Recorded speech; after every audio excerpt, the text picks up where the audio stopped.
tayo mga kalabat. Ito lang po ang ulam natin ngayon. Hindi po kami nakapunta sa laot kasi lubog pa yung lagat. Maraming baha. Kaya ito lang ano, gaya namin yun, gulay. Gulay lang po, tsaka ano, lagbati. Tsaka meron po tayong ano, yung paa ng manok po. Kain po tayo. Sarap kalmat.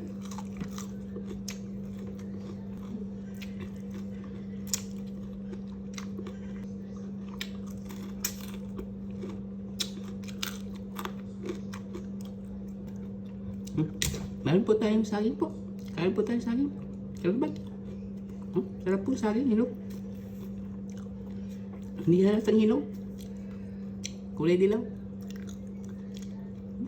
Kami, salamat.